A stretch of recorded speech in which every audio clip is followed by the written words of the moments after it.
Welcome to our webinar this evening. Good evening to everyone.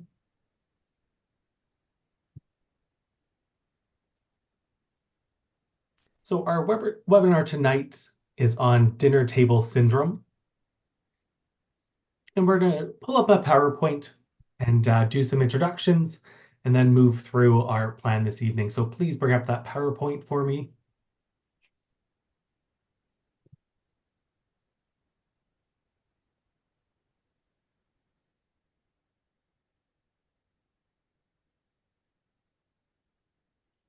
Sorry, just give me 1 second here.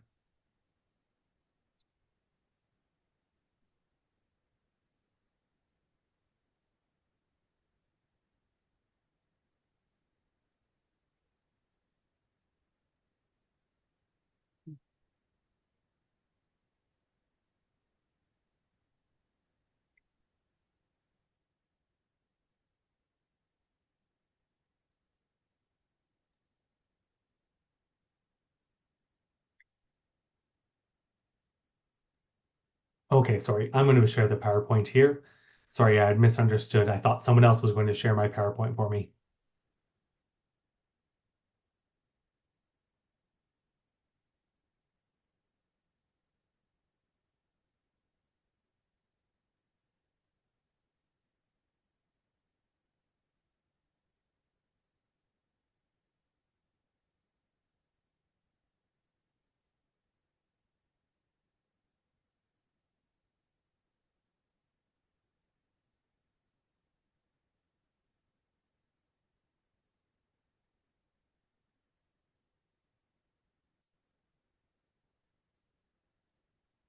Okay, sorry about that. So welcome to our webinar on dinner table syndrome. First, I'd like to introduce myself. So I am the moderator for this evening.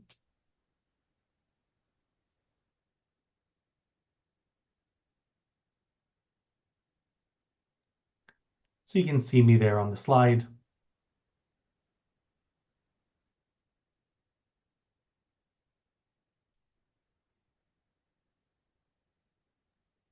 So as you can see, I was born deaf, grew up in Toronto, and work as an ASL instructor and tutor.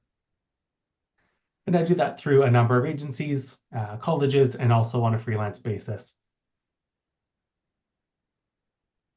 Before we get started, I wanted to open us this evening with a land acknowledgement, and we have a short video with that.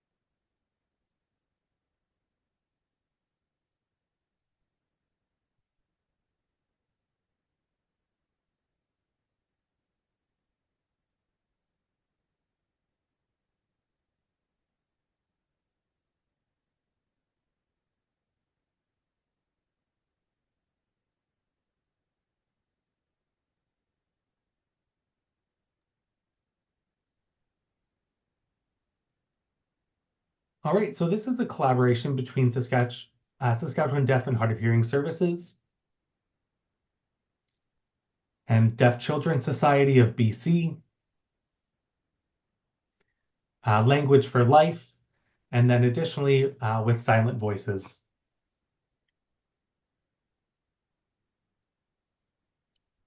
So some things to know for our webinar this evening.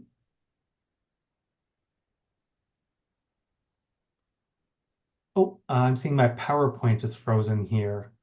Where am I right now? And oh, we're just seeing your second slide. Apologies for the tech issues here. Let me take a look at that.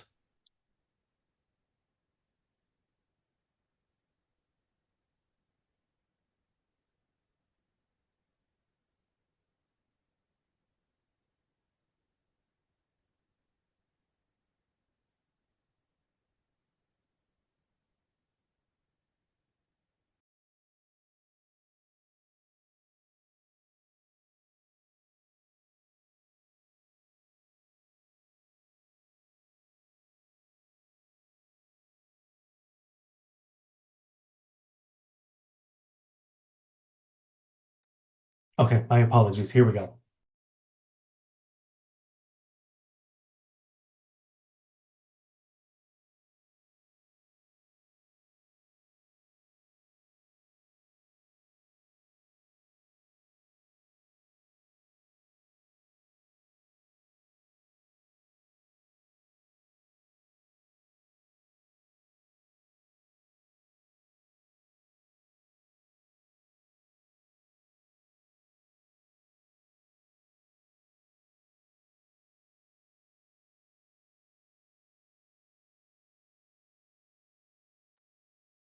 All right, perfect.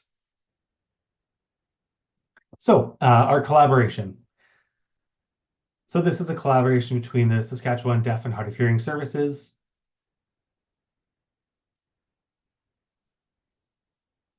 with Deaf Children's Society of BC and Language for Life and Silent Voices.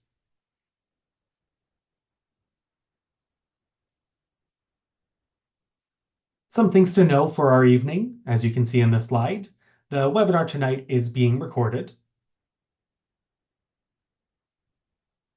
We want this evening to be a safe space, and that's something we should keep in mind, that it is our goal to make this a safe space.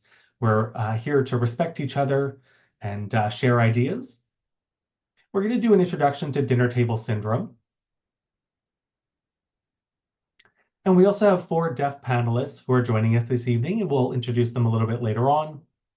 After the panel, we'll have a question and answer, and then we'll wrap up. So hopefully you enjoy our plan for the evening. So to start us off, we're going to just briefly discuss what is dinner table syndrome. And that's a situation where there's a group of hearing folks primarily that are using spoken English, and there's one person, at the table or in that situation that is left out of the conversation that's happening in spoken English. So they're not able to participate in that conversation.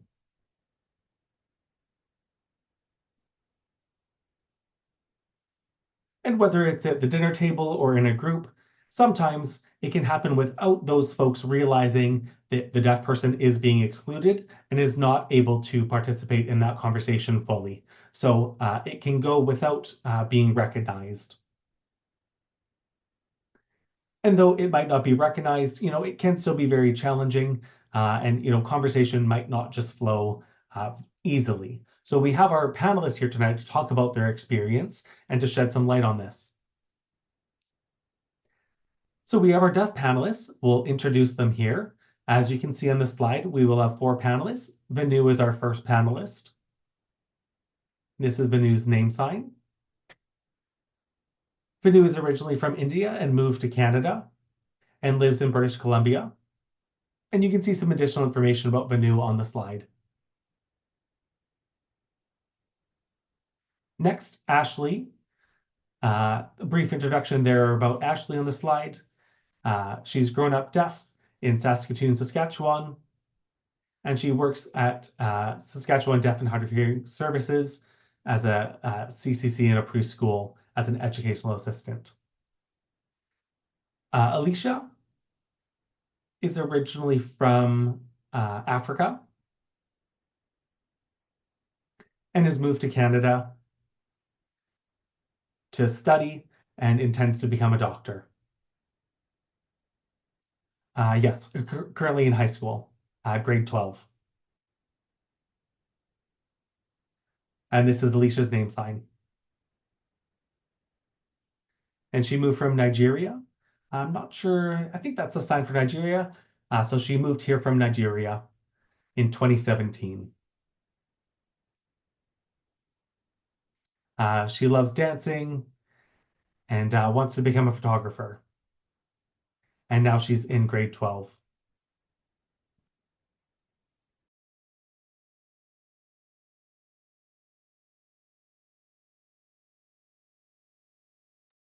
And I'd like to now ask our panelists to please come on camera.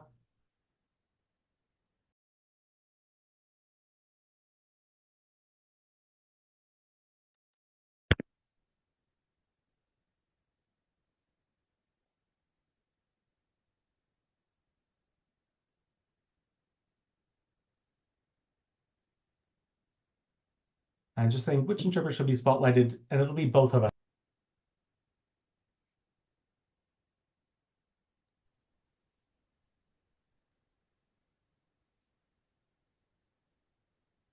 Okay, so the first question we have for our panelists, can you think back to a time where you experienced dinner table syndrome? And then can you please explain that situation, what had happened? And do you think dinner table syndrome still happens today? Vinu, did you want to start? Hi, everyone. My name is Binu, and I live here in British Columbia. And I just would like to thank the organizations for hosting tonight. I think this is a really rich discussion.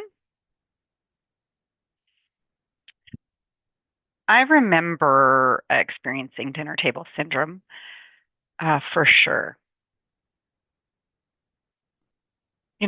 Even now, when I get invited out to dinner sometimes or to a meal, it's not that fun. Often as deaf folks, we're excluded from that conversation and left out from, the happenings around the dinner table. It still happens, unfortunately. Most often, we're having a meal with folks who are using spoken language. So typically, people will say hello, but they keep it brief. And you can see that people are laughing and enjoying themselves, and we're often left out.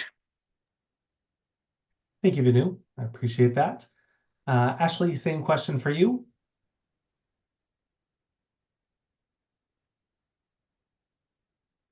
Oh, I can think of a number of times I've experienced dinner table syndrome, from the time I was a child. And it still happens. It's really just sort of a part of everyday life. As soon as you step out of the house, it it really is everywhere. As a deaf person, because we don't hear, we're often surrounded by hearing folks who use spoken language. Even thinking about wearing my hearing aid, it's often a challenge to communicate. For example, if you're out in a restaurant or a store, out with hearing friends or family, it's sort of, you know, just part of the everyday, really. And it's connected to language and the fact, growing up, having to communicate or trying to communicate, feeling left out. Sometimes I would feel like I wasn't even in the room. People would be laughing, and I could see that they were having a conversation, and I was never able to participate in those conversations in a fulsome way. And, just because I can't hear, I always felt excluded. And, my family didn't learn sign language, and so that really impacted me, my experiences, my able to interact with them and communicate with them. And I always felt left out. And I always felt that maybe I wasn't worth it to take the time to be involved. And so it's not just the dinner table where this happens, it happens everywhere, in the car, out in the world, really, you know, quite regularly. Yeah, thank you for that response. I completely understand where you're coming from. Um, Now, Kisanet, Hi, everyone. I moved here to Canada not too long ago, and my family isn't fluent in sign language as well. So I still, to this day, have trouble connecting with my family. I'm often sort of left on my own, feeling a little isolated, feeling a little left out, never really being a part of the conversation. So it does happen a lot.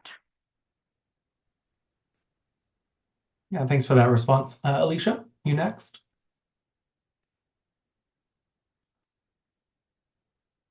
Yeah, I mean, again, it's really about communication, and I find it so hard to communicate. And, if there's no interpreter there, I just think, oh, what's the point? It, yeah, it's really so difficult. And when people don't know ASL or they can't be bothered, it makes you feel kind of like, okay, forget it then. You try to be patient and, or you write back and forth, but that's really a difficult way to communicate. So it's not great. Yeah, definitely. Thank you very much, everyone, for sharing your experiences and your stories there. I can definitely understand, and your experiences resonate with me. I think many deaf folks would understand the experience as well and share similar experiences. So, moving on to the second question we have on the slide, how does that make you feel? If you're being left out of a conversation, how do you end up feeling? Venu, did you want to start talking about how you felt in those experiences?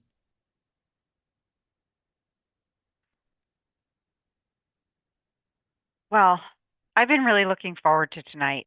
I think about the dinner table and family and what that's like. We're all busy in the day doing our own things, and that meal, that dinner table is a place to come together as family and connect and really talk about your day and, what happened and how that went for you.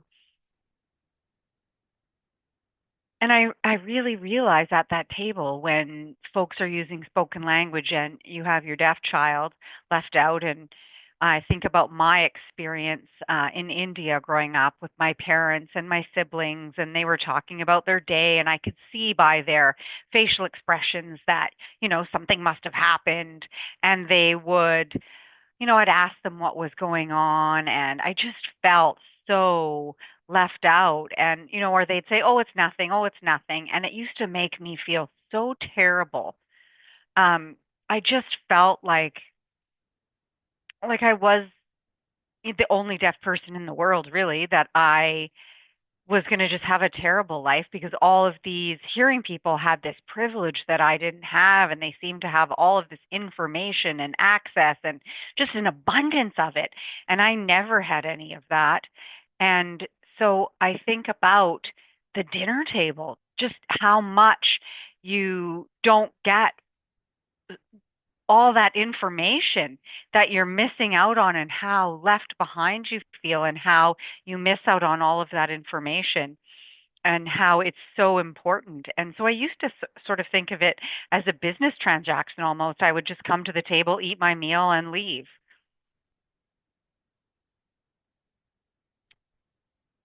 And now that I am married myself and I have a daughter who is hearing, my wife is deaf.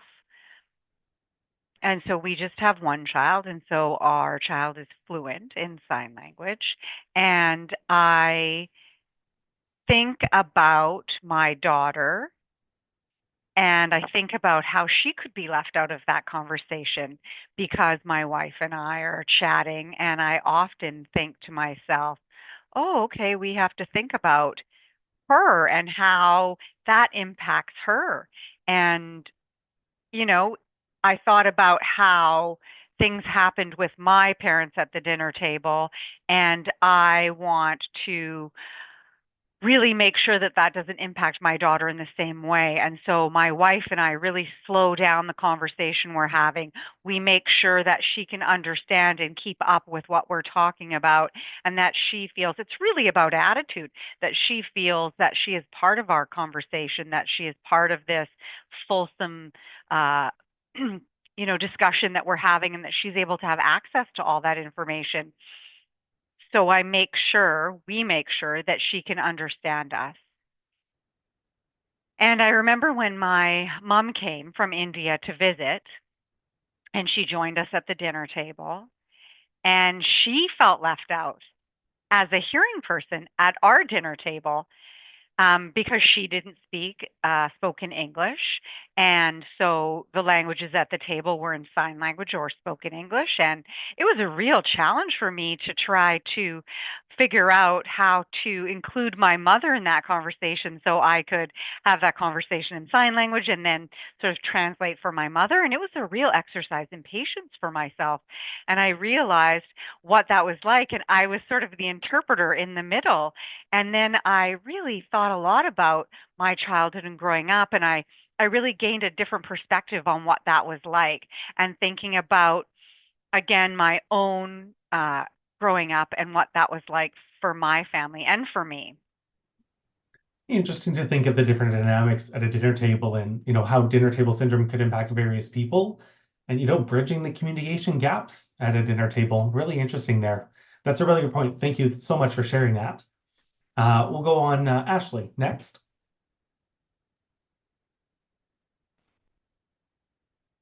Oh, geez, how did it make me feel?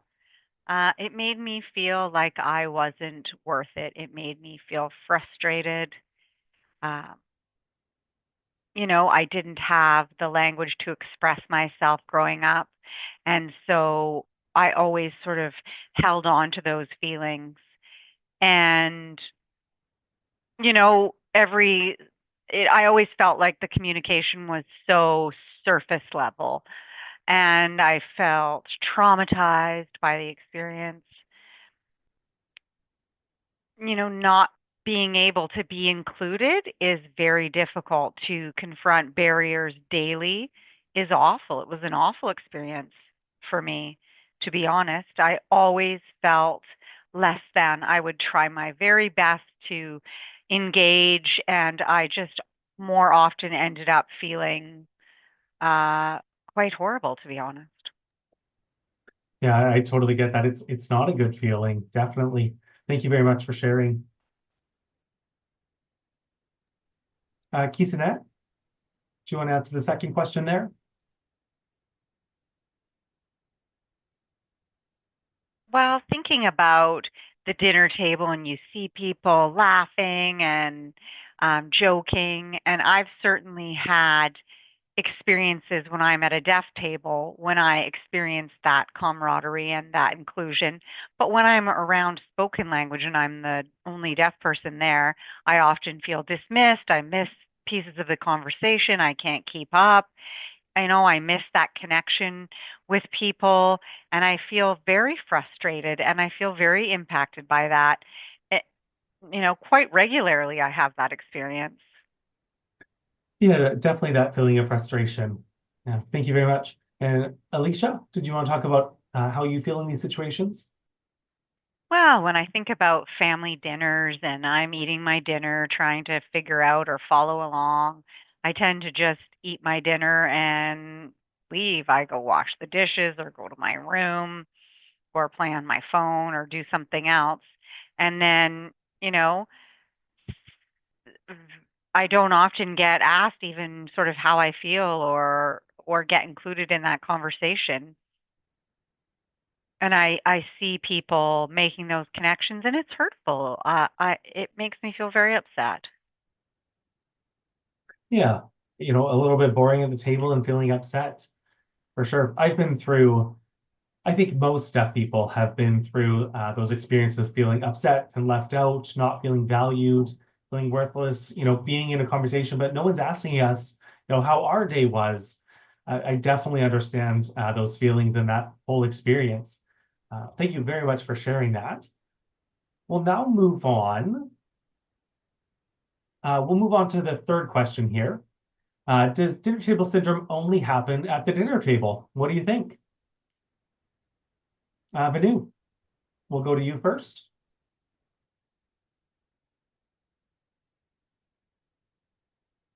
Does dinner table syndrome only happen at the dinner table? Well, I think certainly that table is a barrier for sure.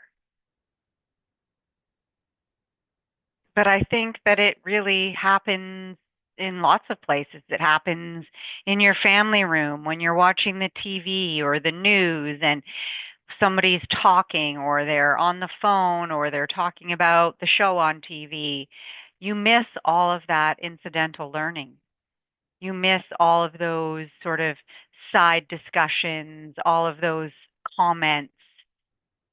So, you know, I think that happens, for example, if something serious was happening on the news, you'd miss all of that. I think about my brother, and he was very good at like bringing me in on if something had happened in our family that was an emergency. Oh, something happened with our uncle, it was emergency.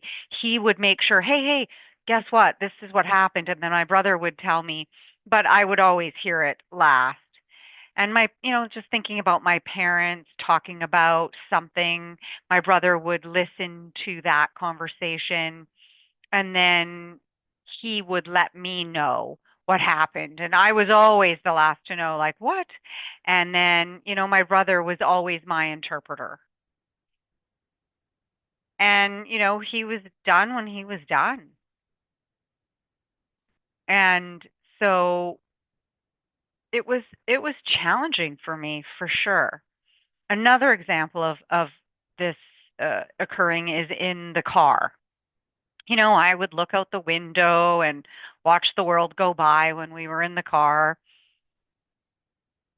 But I think for me, those three particular places, the actual dinner table, the family room, and the vehicle, those really stand out for me. And Ashley, did you want to answer number three? Does this only happen at the dinner table? Well, it happens, like Vinu said, in the dinner table, in the car, at restaurants. Um, that experience is that feeling is often when you're trying to communicate anywhere and somebody says to you, "Oh, don't worry about it. Oh, I'll tell you later." That always makes me feel terrible. I am starving for knowledge. I want to know. Every time I would ask something and somebody would dismiss that, it's always a challenge. You see things and you see people talking and you see this excited dynamic or whatever it is, and you want to be a part of that, but you can't participate because you don't know exactly what people are saying. You're not sure how. So often when you're driving, you experience that. People are talking, but you're left out of that conversation in a restaurant. People will give you oh, something happened, oh, later, or they give you a short version of it. So it happens everywhere A and restaurant is a great often. example. That's great. Thank you very much. And Kisanet, to you, does this only happen at the dinner table or does it happen in other places as well?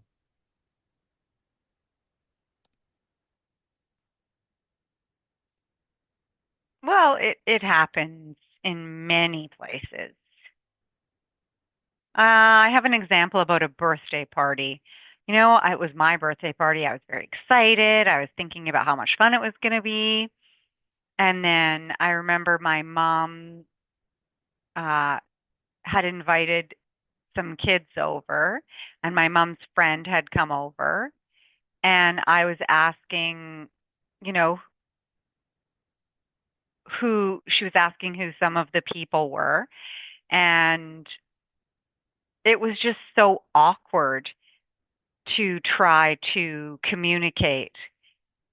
And some of the kids, I didn't know them very well. And so, again, just that strange dynamic and that struggle trying to connect. And a lot of, again, dismissing and feeling left out. And I ended up going on my phone because I couldn't even participate. I just sort of needed to find something to amuse myself with on my own. And I just really wish my mom had asked me, like, what do you want to do? Who do you want me to invite to your party? Because I wanted to have people there that knew me and that knew me for a long time. And some of the kids that were there, I didn't know, and it just felt so awkward for me. And I had wished that I could socialize with some deaf friends that would have been so much more fun for me. Yeah, getting to partake in that conversation and, have some fun rather than being left out and not being able to Exactly. participate. Yeah, thanks very much. Alicia, is this only at the dinner table or elsewhere? Well, can you ask me that again? Yeah, but does dinner table syndrome only happen at the dinner table, or can it happen somewhere else that you're feeling left out? Where can you have that same feeling that might not be a dinner table, whether that be a restaurant or, we just had another panelist say that in a car, Vanu was talking about, while in a car, everyone's chatting and you're feeling left out. Where else have you experienced that? Oh, I've experienced that, for example, in healthcare at the hospital. I remember having to go into the hospital, and my mom had parked the car and just waiting. And we went in, and the doctor was there, and they were talking to my mom, and I could see this whole conversation happening, and I had no idea what was going on. And so, again, I just sort of sat there while they talked, and I had no idea whether it was important or not, what the problem was. I had no clue what was happening. And then later, when I got home, I wish I had known what was going on. They were making these decisions and they had told me, and I wasn't even able to participate in this conversation at all. Thank you for that. And I was thinking I could add to that as well. I would say it definitely doesn't only happen at a dinner table. If you think of an event like a wedding, it's common to feel left out there. Um, oh, and Ashley, did you have your hand up? Oh, you can Oh, go ahead. I had thought of something else, but then it's now slipped away. I'll let you know if it comes back. Oh, sorry. 1 second here. Just Ashley first. Yeah, so Ashley first, and then we'll go over to you. So 1 second here. Ashley, go ahead. And I apologize. I did have something to share, but then it has slipped my mind. So please do come back to me. I'll let you know if it if I can remember what I was going to say. I've forgotten. Okay. Next, Alicia. Yes.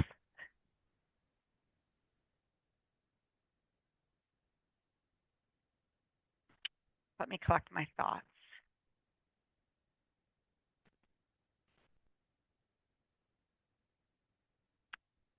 Thinking about being excluded at parties, at birthday parties, and oh, geez, sorry. Again, I'm not sure what I want to say right now. So please. Yeah, no problem. Kisanat. Well, just thinking about Alicia's story about the hospital. I do remember a time when I was younger and I had to go to my GP. And I had no idea why I was going there. And it was for a vaccine. And I didn't understand why I was there. And so the doctor, I even realize now that the doctor should have hired an interpreter when they realized that I was deaf. But at the time, they thought, oh, well, your mom's there. It's fine. I'll just speak to your mom. And I kept saying to my mom, what's he saying? What's he saying? What's going on? And my mom just didn't really tell me. And so she just kept talking with the doctor. So I remember sitting there in the office, not understanding what a vaccine was and what was happening or what it was for. I didn't realize, like, I had no idea. And I wish I would have known before I was there. I wish somebody would have explained that to me. I wish I would have been aware of what was going on. Yeah, sometimes family, isn't always willing to get an interpreter and to, have that interpreter come into the situation. Vanu? Yeah, an experience that I had, being invited over for Christmas dinner or, anything similar to that. You would go and you have to be so patient. That is a skill that you really have to refine. And, maybe you go over to the dinner and everyone's talking, so you see that the TV's on and can just watch it. And I do feel like now I've had enough of that in my life. I don't have patience. I think I've run out of them. And I've now shifted kind of my attitude and how I approach those things. So, I will be invited by cousins or whoever to go for dinner. And I used to, kind of go in and try to bluff a little bit. And, they'd invite me and say, "Oh, sorry, I can't make that. I'm a little bit busy with something else." But now I just tell them, I'm actually not interested in going because I'll just feel like I'm going to be left out. But, we'll suggest if appropriate that, my kids go or whatever. But whenever they want me to go there, I tell them this needs to be a sign language event. I'm not just going to go to this table and sit while everyone has their conversation and not participate. So I try to be upfront about that. I do understand that, Vinu. It is an exercise in patience. And as you get older, you find your voice, if you will, and you really hit your limit, and enough is enough. So I resonate with that, absolutely. And I did want to talk a little bit more about wedding celebrations, or, for example, going to a hospital and the family members are all talking about what's going on at the hospital and feeling left out. I mean, we could go on and on. This particular um, exclusion doesn't just happen at the dinner table, it happens everywhere. Alicia? Yeah, it just reminded me of when, there's a conversation happening, uh, as a deaf person, wanting to be involved and making that decision to, ask friends or, have people over and have those positive interactions, whether there be, an interpreter there or something like that. But, um, making sure that you can try to do something different. I remember I had gone to a dentist and, it was in a mall area. So we were headed through the mall, going to the dentist.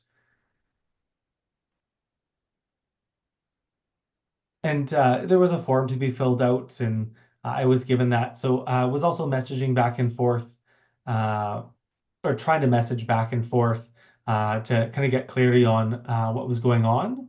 And I was supposed to, go in when it was my time. And, I went in and kind of did the hellos and all that stuff. And I didn't have an interpreter there, so it was just me. So, I'd gone in and they were going to do the dental work that they were doing or whatever the appointment was for. And then after I got home, I headed home, and I really had regretted that I didn't have an interpreter. I wish that I had an interpreter there that I could have communicated, and it's something that I realized I would have to do better the next time. That I need to make sure that there's an interpreter there so I can have that communication. Yes, we do need that access, don't we? 100% agreed. It's not easy. Is it anybody want to add anything else before we move on to question 4? I think Ashley. Yeah, it's happened to be quite often. At school, elementary school in particular, it can be very challenging. I had hearing aids, but I couldn't hear everything, and everything seemed very loud. And it's really challenging to lip read all day, especially with the teachers. I faced a lot of challenges when, the teacher would break us into small groups or talk to us in small groups. Anything where there was a group, it was really hard to communicate. And, I would try to keep up as best I could and clarify, but I ended up getting teased by some kids. And it was really an awful experience. It did not make me feel like I was part of the class and part of the discussion. I just felt, like, kind of, what am I doing here? What's the purpose here? How am I supposed to learn and develop skills and language, develop my communication skills when, as a child, I didn't have that language and I couldn't sign. So I just felt like I held everything in. I had stuff that I want to say, but I couldn't really keep up with the conversation, didn't have the language for that until, late 30s, someone had mentioned to me, maybe you want to learn sign. And that was one thing that I was like, oh, I have been missing that growing up. I didn't have that. And, people had told me that I couldn't sign, so I kind of felt stuck and I wasn't really sure what to do. And I was like, oh, who's going to listen to me? Who's going to help me and support me? Who's going to, be my teacher? Who's going to help me grow? And I really had no one. And it felt very heavy.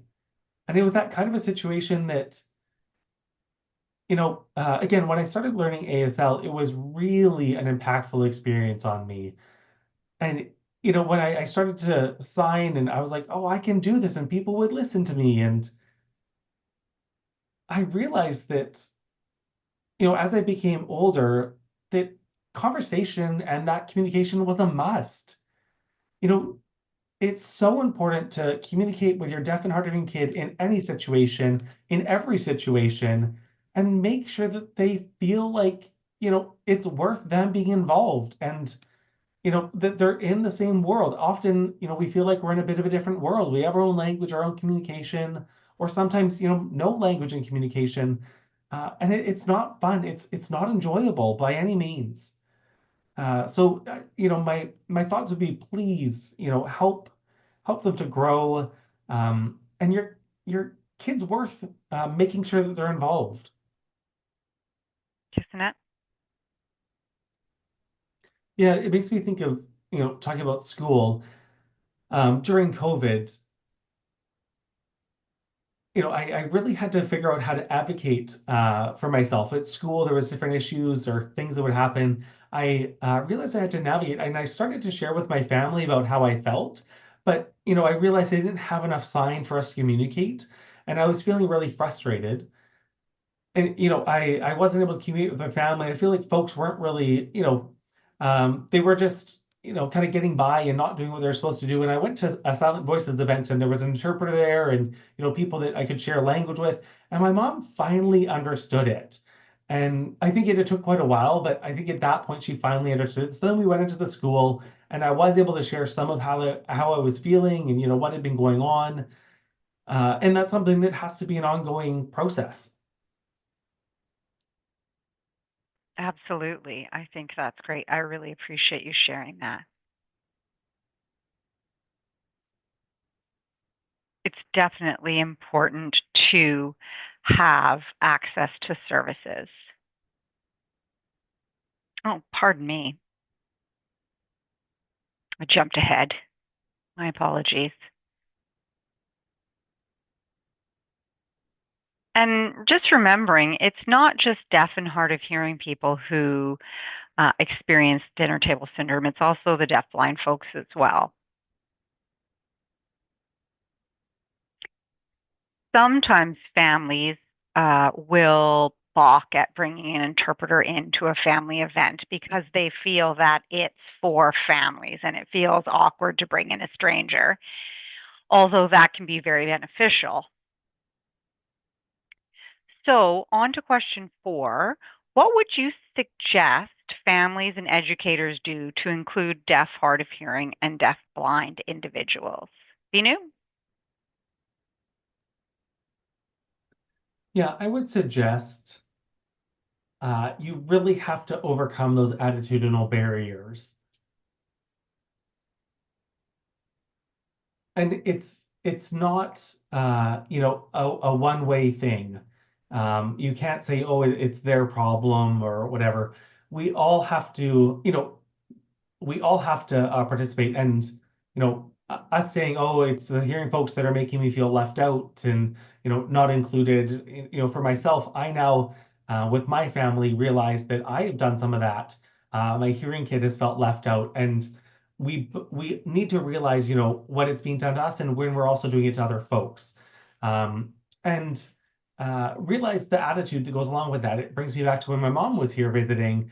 I had to make that effort. My mom would ask what was going on and didn't know what was happening. And it brought me right back to when I was experiencing that, where I didn't know what was happening. And I had to make sure that I had an attitude shift to make sure that I took the time to, have my mom connected and my daughter able to communicate. And it all comes down to attitude.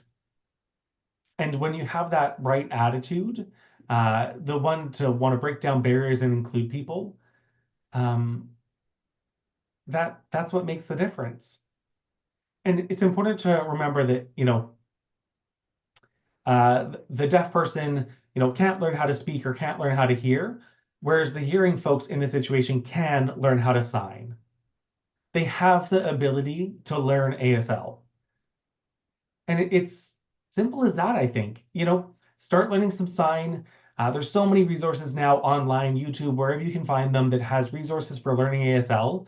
It's not that hard to do anymore.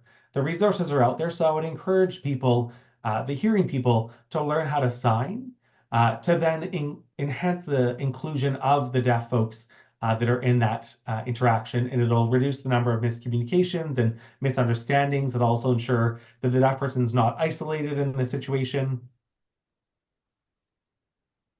And if it's deaf parents or deaf parents going out with their deaf friends, make sure their hearing kids aren't being left out of the conversation as well. So ensure that a conversation happens, and whether that's writing back and forth, whatever it takes, use the patience that you have to ensure that everyone can communicate.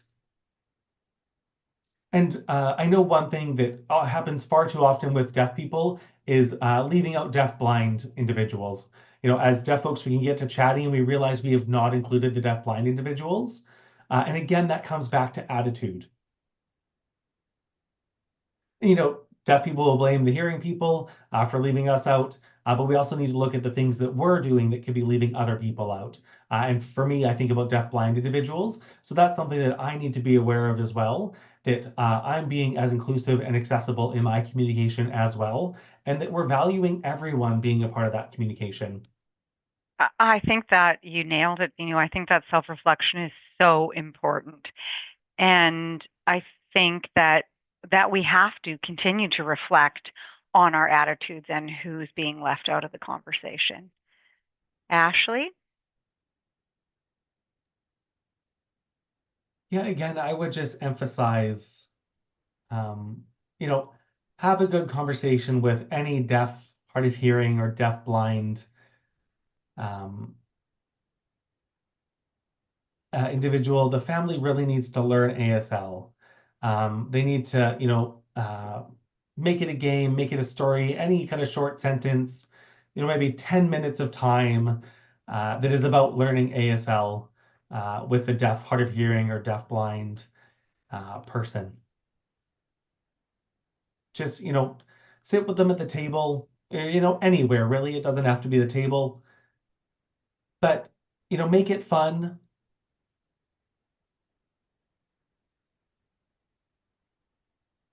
Everyone um, can spend some time to learn a little bit, and it could be a good idea to take an ASL class. It's a great language to have. You want that your kids are going to feel like they can express themselves and communicate with someone and develop their understanding of things, their language, their social and conversational skills. You know, it goes back to their mental, physical, and emotional health. It will really help that person to grow if the family takes the time, to sit down at the dinner table or anywhere else that, you find that moment of quiet time and spend that time so that the kid knows that they're worth that conversation, that they're valued, and that, they're seen as worthwhile. So I would encourage, even teachers, take some ASL classes.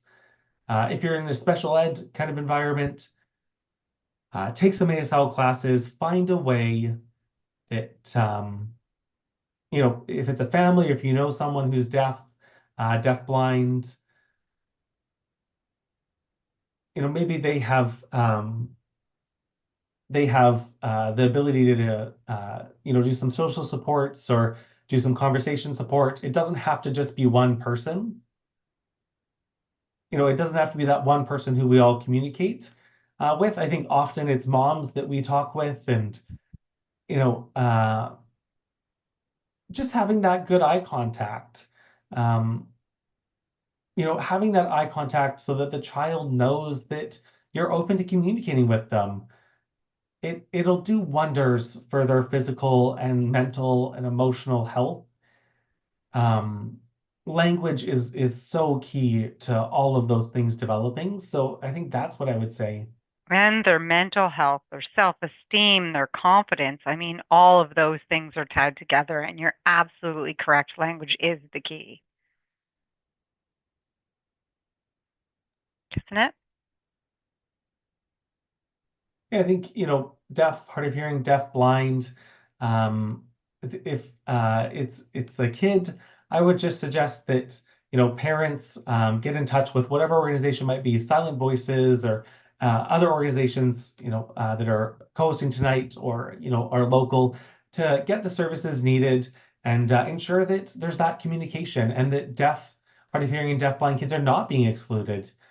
I know life is busy and it's not always easy, but it's not worth giving up on that connection and giving up on being able to bring everyone together. Absolutely. And we know that learning a new language isn't that easy, but if you exercise a little patience, you're going to pick it up. Absolutely. Alicia? Yeah, I would encourage different communication skills, whether that be writing or just ensuring you have eye contact. Um, and with interpreting and with it being free or having to pay. Um, it's really important when a family comes together to be able to communicate and to develop those relationships. Because if you don't develop those positive relationships, it has that long-lasting impact. So I would really recommend that. Agreed. Thank you so much. Go ahead, Kismet. Yeah, and I would just say, ask your kid, how was your day? What things do you want to do? Just have that connection and know what's important to them, know what they like. And that same goes for adults as well. You need to have those conversations with children and adults. I don't think it matters the age, but agreed. It's so important to have that connection. And look at how this still impacts us all as adults here today, right? We really want to be aware of that. Just give me one moment, Vinu. Oh, my apologies, everyone. Bear with me. I think Ashley and then you, Vinu. Yeah, I just wanted to suggest, I know life is very busy and parents are, incredibly busy with work and all the other things they have to do. But often it would be so nice if parents could just try, one simple word. Just try to learn some ASL, and that will help your kids know that, mom and dad can learn ASL, and they're busy and maybe overwhelmed, but they can still do it. And I think we need to be just honest and um, deaf, hard of hearing, and deaf blind people like there's another language. It's just if you're learning another language, it's the same, whether it be German, Chinese, whatever. You're learning ASL. Don't be too stressed. I know there's a lot going on already, but you can slowly pick it up and use that to communicate with your child. And that'll pay off when you're communicating with any deaf, hard of hearing, or deaf-blind person, whether they be an adult, a senior, or whatever. Um, you don't need to feel afraid. I think deaf, hard of hearing, and deaf-blind people really um, love being able to be part of that world and partake in conversations and get to have those opportunities. So I think for parents, maybe set up a routine in your daily routine, set up something simple that, um, I don't know what it might be, but uh, some simple daily routines like, oh, time to brush your teeth, please take out the garbage, whatever that might be. So learn some of those phrases so that you can communicate in that way. Oh, it'd be so nice if you could sign, it's time to brush your teeth before you go to bed, or can you please take out the garbage, whatever that must be. Those are the daily things that you have to do. So just those simple phrases, those simple daily use phrases can really go a long way for building a kid's self-esteem. And for me, for sure, um, that was something that, was allowed me to connect more and be a part of that world that and the people in that world that I wanted to connect with. And there can be a lot of challenges and issues. People will say, oh, a deaf person can't do that. And we need to have this assumption that deaf, hard of hearing, deaf, blind can do anything. And with that kind of an attitude, the kids are going to have, a very unique and special life and a very successful life. And parents can make sure that kids have that full access to language and can communicate fully. Thank you so much. And Vinu? It's really interesting, mentioning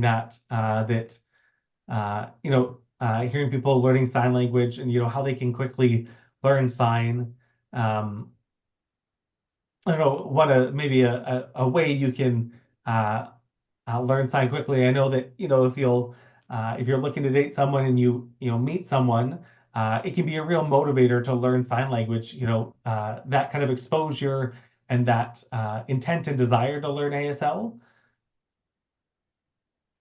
And of course, if you're out, at an environment where it's a little bit more hectic and there's more people talking, it can be harder. But those one-on-one environments where you can spend more time, and if you need to, you can write back and forth and establish that connection and build language that way. That can be a really good way. If you're feeling a little bit stressed on how to, learn ASL, what to do, just go out one-on-one. Out to a restaurant, just the two of you get to spend some time together. Um, if there's other folks involved, sometimes that can be distracting to the conversation at that early stages. So, just an idea to try. Yes, and just thinking about Ashley's comment about how sometimes parents can feel overwhelmed trying to learn sign language and raise a child at the same time. But I agree wholeheartedly that you can pick up sign language alongside of your child, and that really deepens your connection and bond.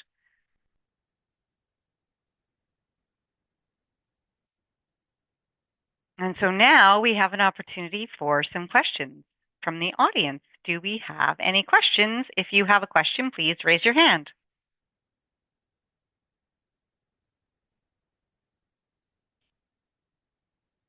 I will pick someone, Vinu, when I get my first question.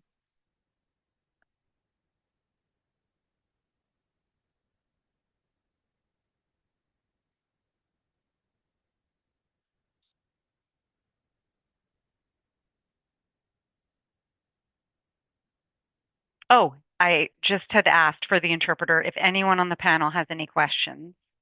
And I think Vinu had a question to start with.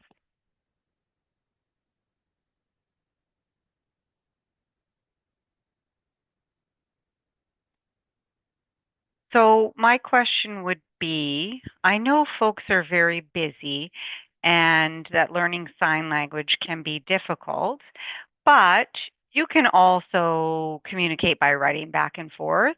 Take a breath. You don't have to be fluent in a day, so to speak. The point is to communicate. So you can start off by communicating. You can write back and forth. You can balance that out with sign language. Yeah, if there are the other options, that's a good question.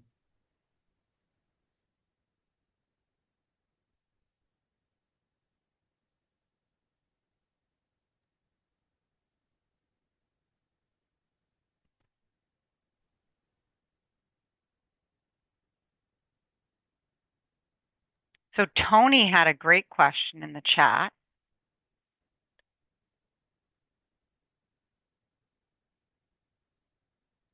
Sorry, Vinu. Sorry, can you just stop sharing your question and answers? I thought we could just make folks bigger, maybe. Oh, I'll leave up the slide, but I'll repeat the question. Tony had a question. So for hard of hearing parents learning ASL, uh, this daughter is not very interested in learning sign language. So what's a way to get a child and to motivate a child to participate and be involved in those conversations? So I'm assuming the child is hearing in this situation, and mom and dad or parents are deaf. So how can you motivate a child to learn ASL to communicate?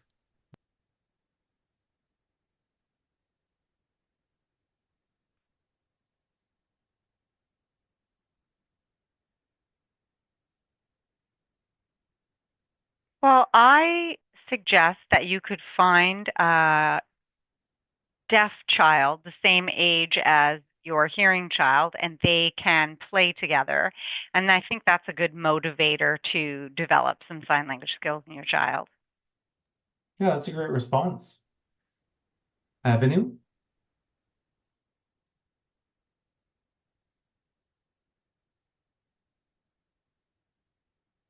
Well, in my experience, for folks who are hard of hearing, and if they have a hearing child, they tend to probably use spoken language more than sign language. But for example, deaf parents who have a hearing child, their hearing child just uses sign language because both parents are deaf. And so they are fully immersed in that signing environment and tend to pick that up a little quicker. So, as the harding of hearing parent who is sort of using spoken language and sign language, more often I think the child is going to use what it comes easier to them or more naturally, which would be the spoken language. And so, my suggestion would be to try signing all the way.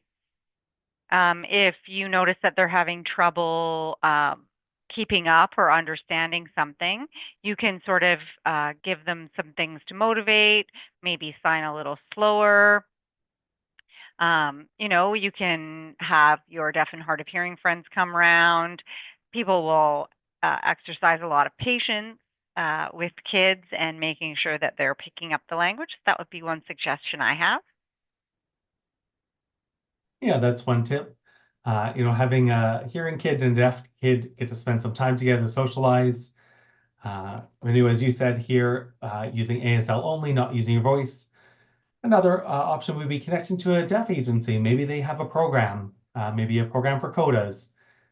I'm sure Silent Voices has something like that, and I assume there's something similar in BC or Saskatchewan. So there are programs out there for codas. So that could be another option to check your local agency or an agency in Canada to see what is available and to connect with that program so that your Coda kid can get involved.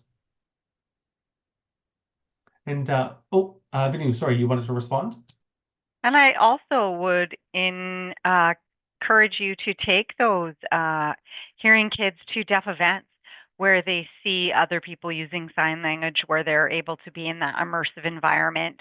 And I notice, for example, when my daughter goes to deaf events, um, she will really pick up language quite quickly. And when she comes home, I notice that she has picked up signs from other people, from socializing, from walking. And again, that peer to peer interaction is always so beneficial, kids learning from each other. Yeah, they're always learning different signs for sure. And there's always new things to learn for them, right? And it doesn't matter if they're deaf or hearing. Any more comments from the panelists here? Yeah, Ashley.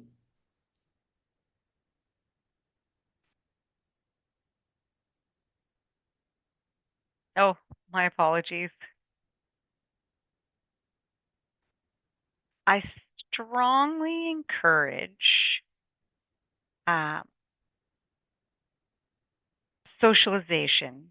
And depending on the age of the child,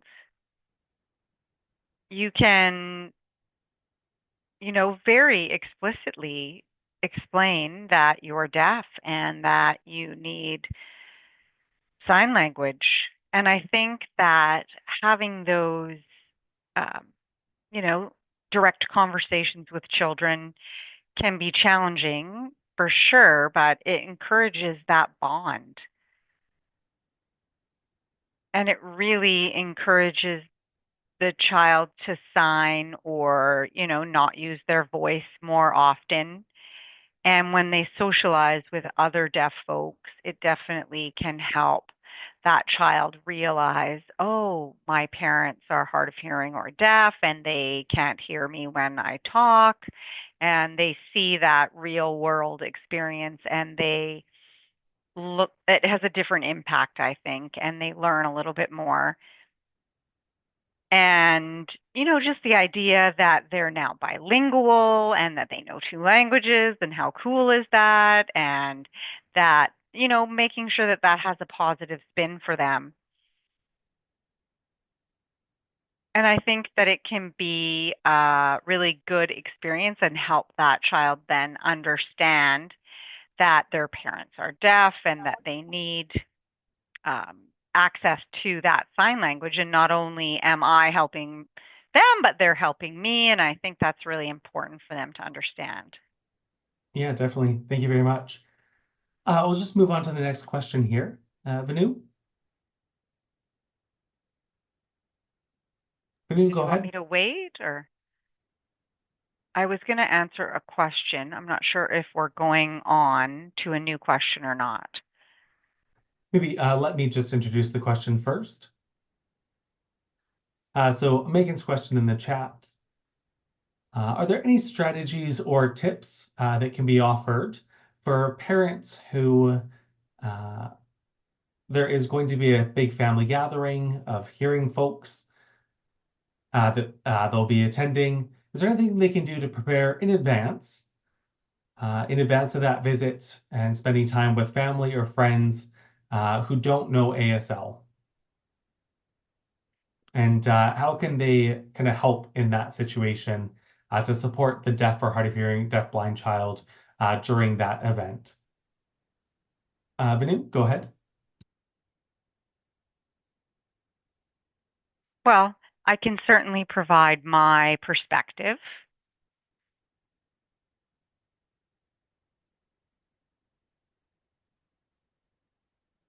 I live here in BC, and there is a organization here called Lila and Pip, and they teach sign language to infants and children on the weekend. And so that's a place where you could take family members, like those younger cousins, those family members' friends' kids, where they could learn some sign language as well. And I think that Deaf Children's Society might also have something similar. I don't know if I can 100% answer that. Maybe BC Family Hearing Resource Center might have something like that, but those are a couple of examples. Ashley?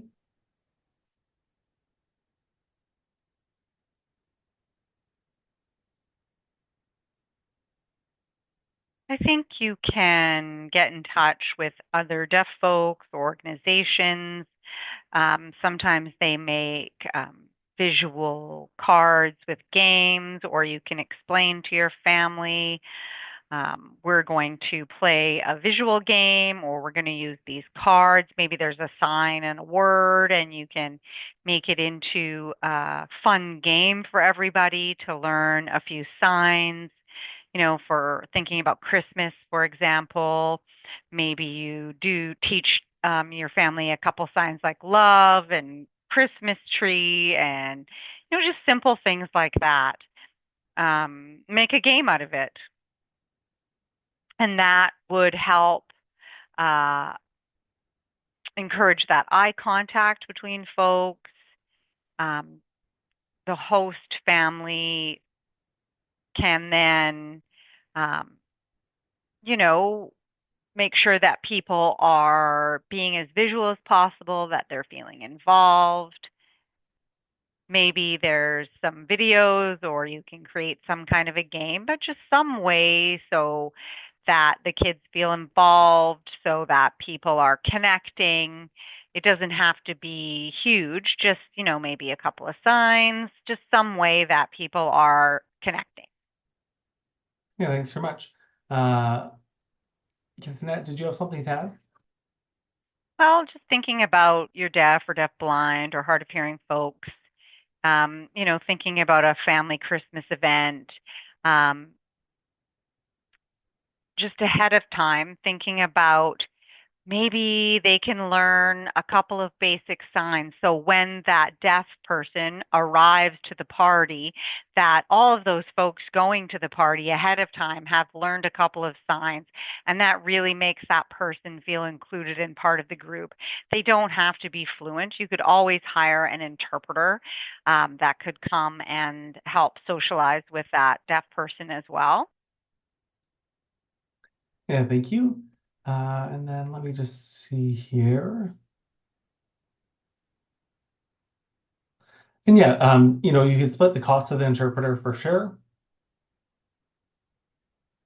Alicia? Alicia?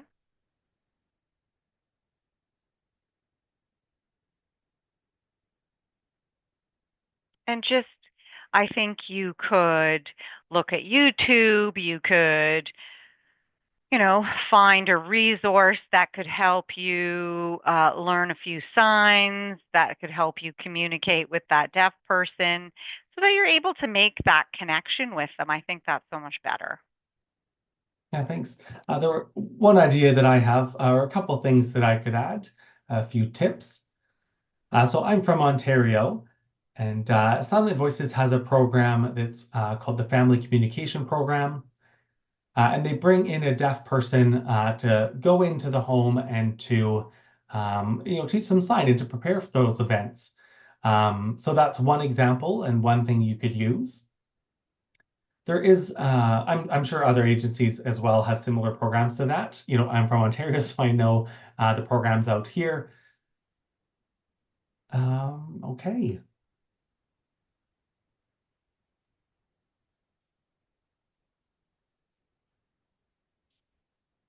Okay. So if there's any deaf professionals who are on this, they can, come on and answer some of these questions if they have something that they wanted to add as well. So feel free to do that. And sorry, do you mind? I missed what you said, Vanessa. I apologize.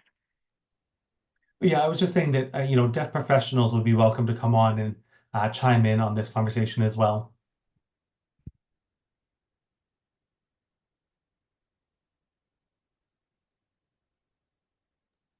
I don't see anything else here. Let me just double check. And Andrea's comment, my son and daughter, they're hearing, but our codas and here in New Brunswick, there's anything but BC and Saskatchewan have different coda programs. Oh, okay, yeah. I'm sure New Brunswick has a program. I'm sure that there is something, and we can send out resources for various programs from across Canada. So we'll send that out and share those resources.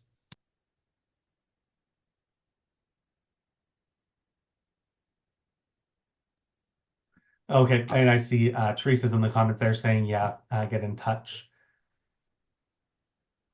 And Meg just chiming in for a special event or, an extended family dinner.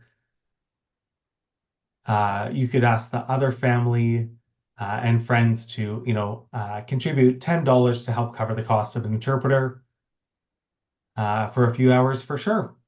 That is definitely, something you could split the cost of and then hire an interpreter for the event. And it shows that, everyone's contributing to that inclusion as well.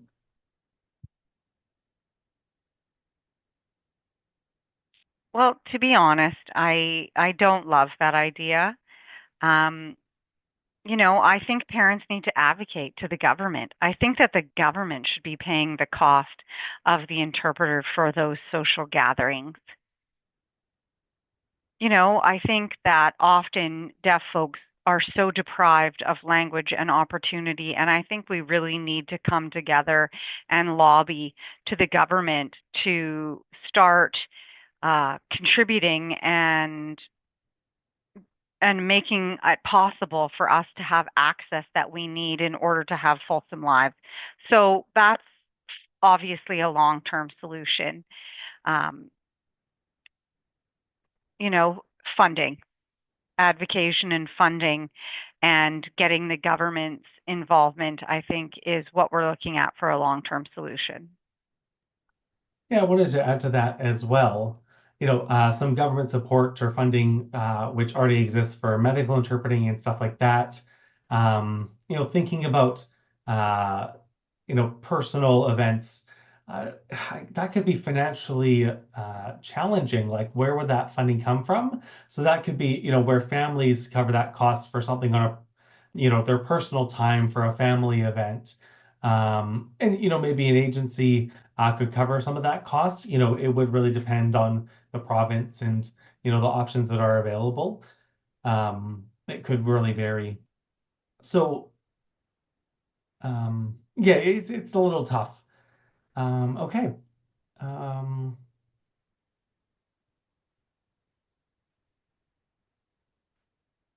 Well, I think that you can certainly ask folks to contribute to interpreters, but again, I think personal time might be different. And I do want to clarify about access. Really, full access is the key. Without access, really, what's the point? The deaf and deafblind or hard of hearing person isn't going to be included without access. So, yes, we can hire an interpreter. That's a form of accessibility because it gives you access to language. Yeah, I know in Ontario, the Canadian Hearing Society, CHS, has their interpreting service. And if there's a wedding, they cover an hour or two. And then if you want longer than that, that would be something that you pay the additional charge. So it really depends on, the case. In some places and some agencies can or can't. So it'll be, important to check with your local agencies and organizations. I see Teresa's in the comments in the chat there responding to some of that.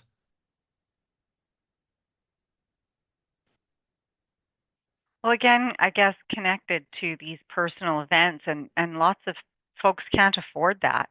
And so thinking about Manitoba, and they just announced um, that a number of private um, events are now going to be covered.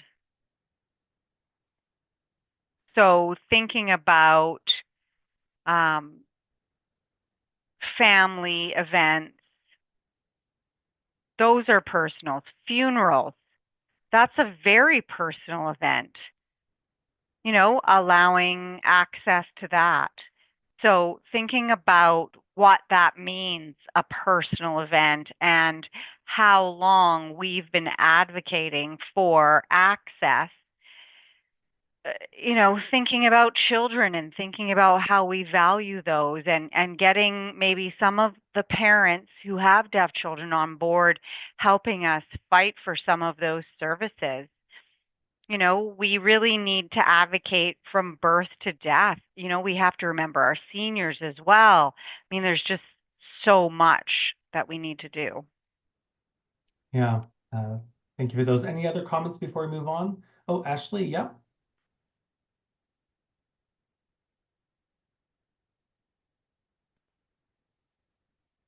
Well, again, just thinking about the deaf and deafblind and hard of hearing, we all need your support. We all need your support for our deaf, deafblind, and hard of hearing children. They need your support. You know, the number one priority uh, is that we want to continue to fight and continue to advocate. And, you know, your kids, all these kids need support. They need access to language to grow. And so we have to continue to fight. We have to, keep going. Communication is so important. Yeah, I agree. It is key for sure.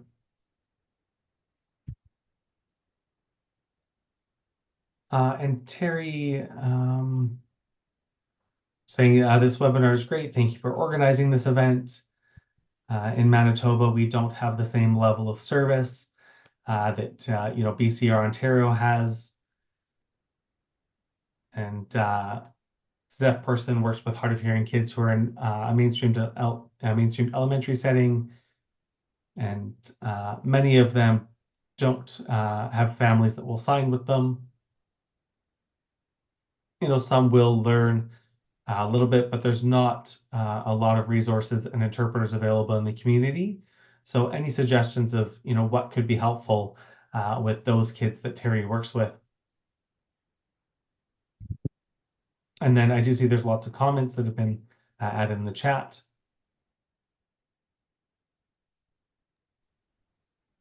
Manitoba could be a good place to start with if you wanted to chime in.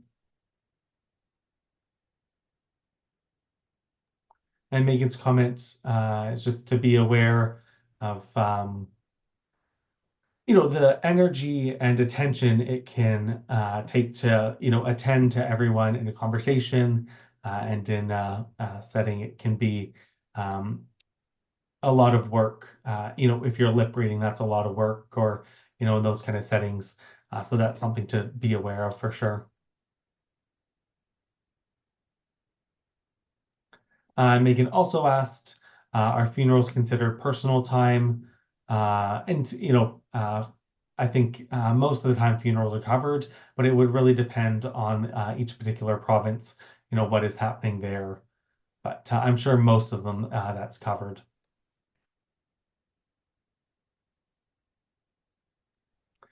And to comment here saying it could be the Convo app that's been released in the US, but not in Canada, and not sure. It seems like that hasn't been launched in Canada, but hopefully that will become available. And Terry's saying, Vanu, there's not a lot of kind of personal events that are covered, and one of the issues is that Manitoba doesn't have enough interpreters. There's just not enough interpreters in the community, and that Red River College has suspended their program for the last 3 years.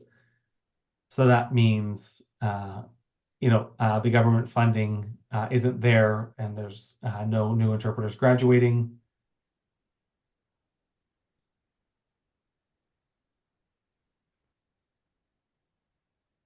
And yeah, George Brown College does have an interpreting program.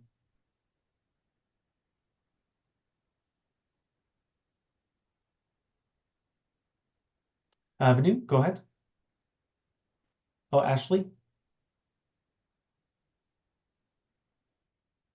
I did also want to mention,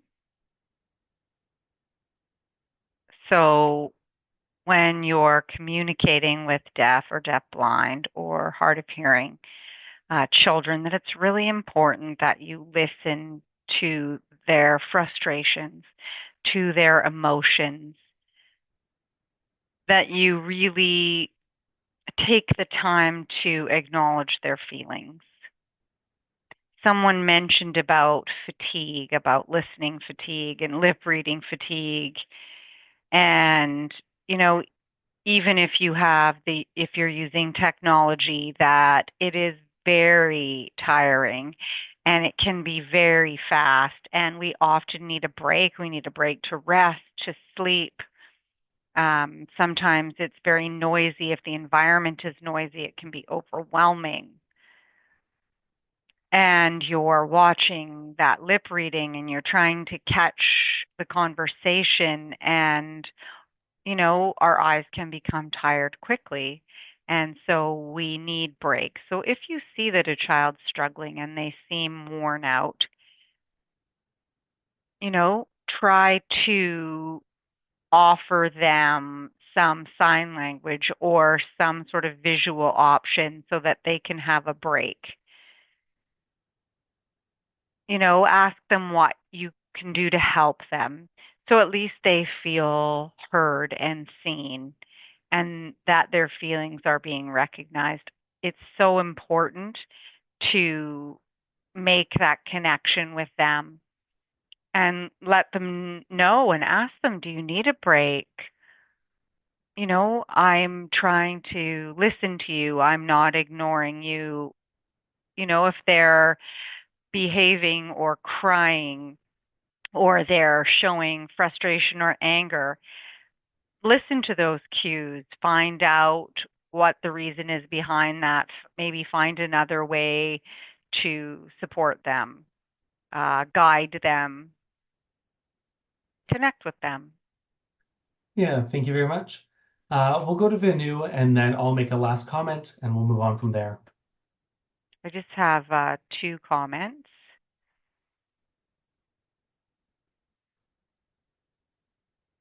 Thinking about the Convo app being only available in the US, I do want to show you here that it is available in Canada, that I have used it. And you do need to contact and request it. But you can use it for a few minutes for those quick interactions. We know that interpreters are expensive, and so sometimes that is a other option. And thinking about the interpreting programs being suspended and the shortage of interpreters as well. Here in BC, Douglas College paused their interpreter intake, and the community was screaming.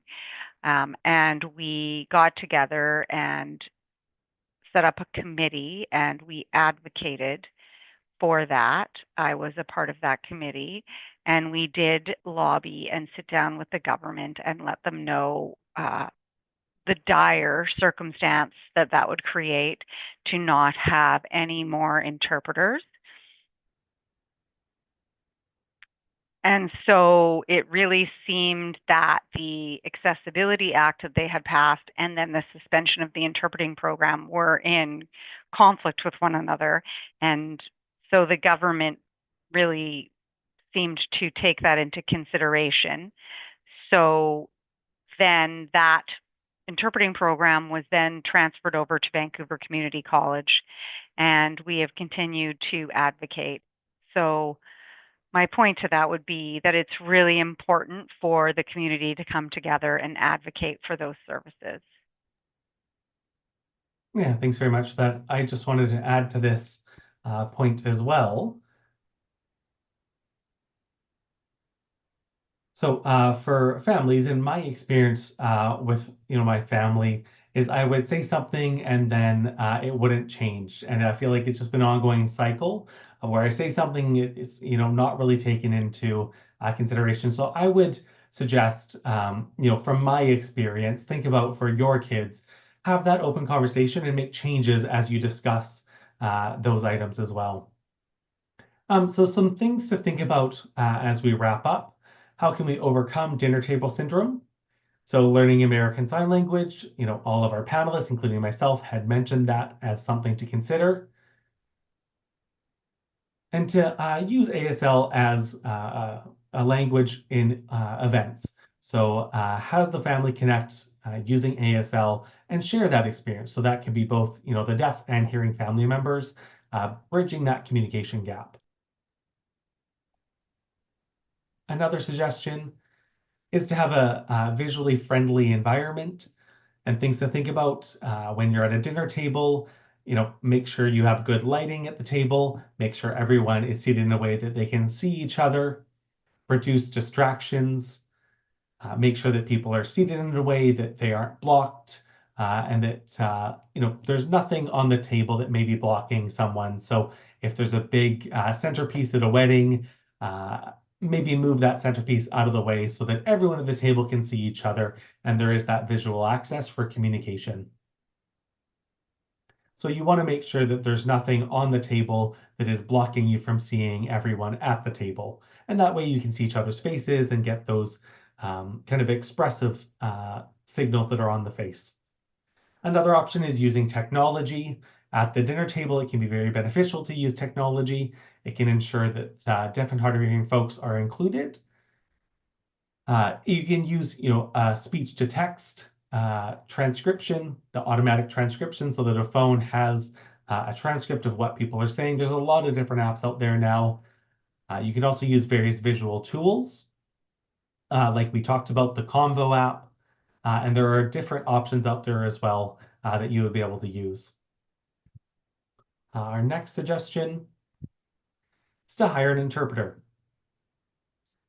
So at a family event, a family dinner, hire an interpreter. That ensures that everyone's able to communicate and the event is more accessible. And again, we talked about being able to split the cost of an interpreter so that it isn't up to one person to pay for that service.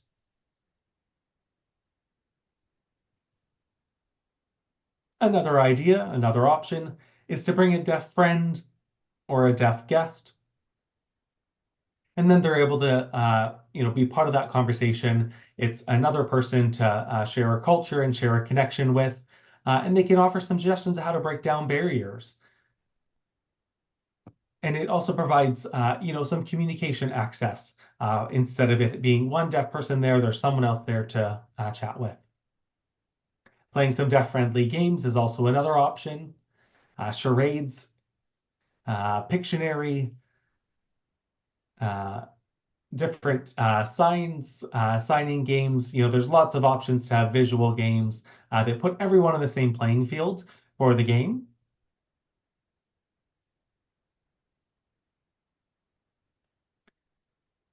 So, our final thought here is that inclusivity starts with you. So you can start now incorporating some of these techniques and ways to enhance communication and inclusivity. Awesome. Thank you very much. Ashley, did you want to add a comment? I did. I just wanted to add to Vanessa's comment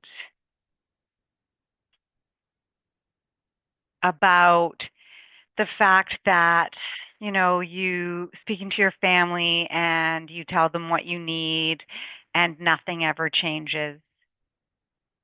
And just thinking about how when a child turns about 12 and they hit those teen years, that their language advances and the things they think about, want to talk about, change. And so language needs to grow and change along with a person as they age. What they want to talk about, what they're interested in, what they're doing changes as well. And so nothing can stay stagnant. Yeah, that reminds me of another example as well that I forgot to add, but now that you've reminded me, I'll add that in. For dinner tables, and one thing that is always been a pet peeve of mine, I'm sure other folks have experienced as well, is that if someone's talking and I ask them what was said or I try to get clarification and they tell me that they'll just tell me later, that really shuts me down. And of course, I Oh, ask yeah. them what was talked about later and they can't remember what, had happened and they then can't share it with me later. And where's the fairness and inclusivity in that?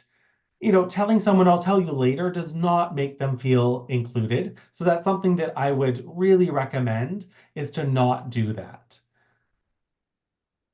Very similarly, if there's some kind of a joke told and everyone's laughing and the deaf person says, "Oh, what's the joke?" And you say, "I'll tell you later." And, it Hmm. doesn't end up being funny later on. You've missed the moment, and that just leaves the deaf person feeling like they're not connected to the group.